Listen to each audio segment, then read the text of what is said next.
You talk about your father doing something which I didn't think it was possible to do, but that there was an active black market in the 90s because things were so bad. I guess I want to figure this out. Did China stop subsidizing North Korea in the 90s? Why did things get, I mean, things have been very, very bad for a very long time, but it was even more difficult in the 90s. So a black market developed. Right, so here we often say, socialism only works until you run out someone else's money, right? So it was that case for North Koreans. Socialism kind of worked until the late 80s because our economy was heavily subsidized by Soviet Union and China, and then Soviet Union collapsed, right? So they stopped helping North Korea, and the regime could not find any more a subsidy for the people. And until that moment, we are a socialist paradise. We have free healthcare, free education, free housing, free public ration. And then 90s, Kim Jong-il hear about starvation, and then people saying what are you gonna do? People are dying. And then he thought, actually, it's easy to do socialism when you have less people. It's easy to control people when they're less. So why don't you let them die? So he decided to keep only 10% population who are in capital. It's like Hunger Games, right? There's a district and there's a capital. So that capital people are loyal to me. So in North Korea, again, we have 3 different main classes. We are a homogeneous country. We speak the same language, but regime divided us into 3 classes. First class is royal. They call them tomato. You are red outside and inside. That means you are true communist. Middle class is called apple. You are red outside, but inside is white, so you're questionable. You need a surveillance. Remaining is completely screwed people. You're grape. You're not even red outside. So they call them hostile class. So 3 these classes, they divide them into another 51 classes. In the same people in the socialist paradise where everybody should be equal. And based on that classes, they decide who gets fed, who dies from starvation. So we were living in the countryside, we were not in capital. And that's why in the 90s, the massive famine began and millions of people died because of that. Millions of people died from starvation. Yeah, more than 3.5 million from 1995 to 1998 when I was a toddler. It's unbelievable. I assume you've heard about the starvation in the Ukraine in the 1930s. It's a similar man-made, yeah. thing, man-made killing via starvation. But the idea that this happened in the lifetime of those of us sitting here in North Korea is horrifying. So what did your father do to augment what you had? So he decided to trade. And this is why I learned later why all these communist countries stop the market. Because if the individuals start trading for themselves, they really learn to think for themselves. This is a big piece of information. When I read that, I thought that's an amazing insight.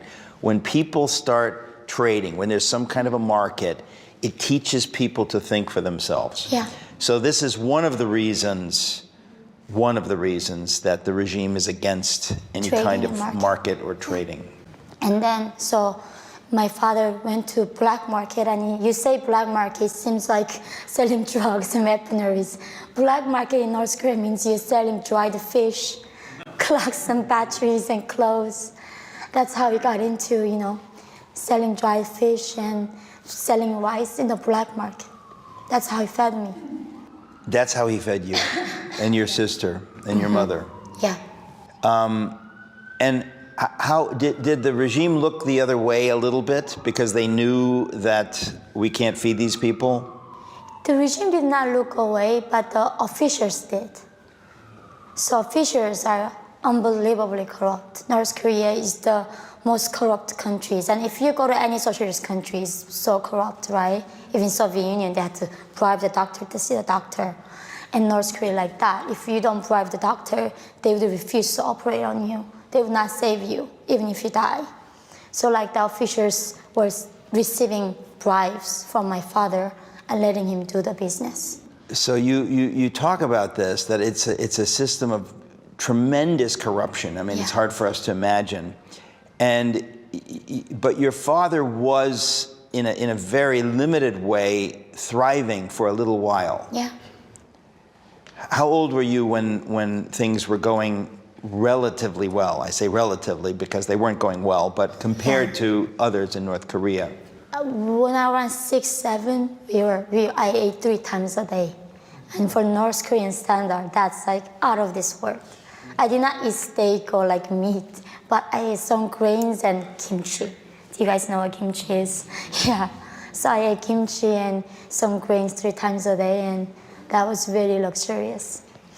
And what happened to your father that this period ended? It was no longer possible for him to do that. When I was almost turning 9, he got caught, and he was at the time selling precious metals like nickel, copper, and he got caught and he was sent to labor camp for that.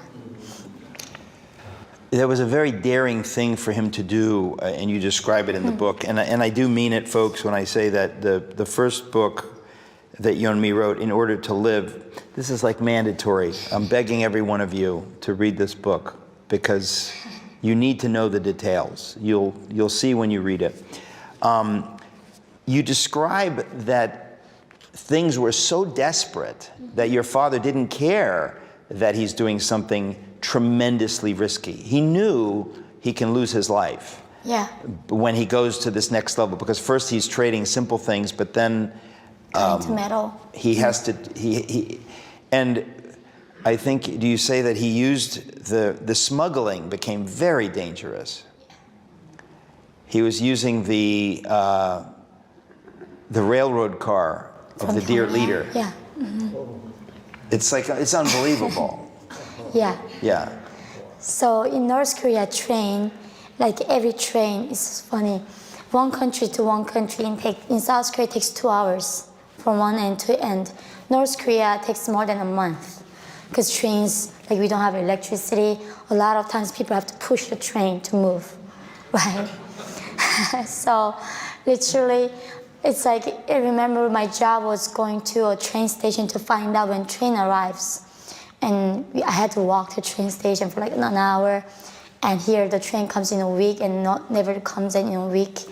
So in that, whenever that train runs, one cargo has dedicated to carry the things for the dictator in Pyongyang. So that cargo is like, literally in North Korea, they draft young girls called the pleasure squad. And there are 3 groups of pleasure squad. One is a satisfactory group, where you perform sex act to the dictator and the officials. Second is a happiness group, where you give them massage and acupuncture. Third one is a dance and singing. But below that 3 group is like subgroup is not quite pretty enough, but you're still good looking. These girls are recruited in these different resorts around the country, more than 2,000 of them. Kim Jong-un has his own private resorts. They wait their entire year, raise pigs and porks and hand massage these animals. Because anything that fits to dictator has to be special, most like care, thing. They have to like water plants different way. So this cargo ship was taking those precious things to the dictator, and my father used that cargo to carry the metals. And that's why it was so dangerous. So it's a simple issue of corruption. If you bribe the right people, you're okay. Kind of. A certain limit. Yeah. Certain limit. But that's the magic, was that if you can bribe the right people. And so eventually your father was caught. Yeah. And what happened? I mean, North Korea, we don't have a word for lawyer. We don't know what that is. You don't have a word for lawyer? Yeah, I never knew. You don't like defend. How do you defend anybody? So he got arrested, and I heard he went through an unbelievable amount of torture and then sent to prison camp. So there's no trial or like anything like that. In North Korea, we don't have internet.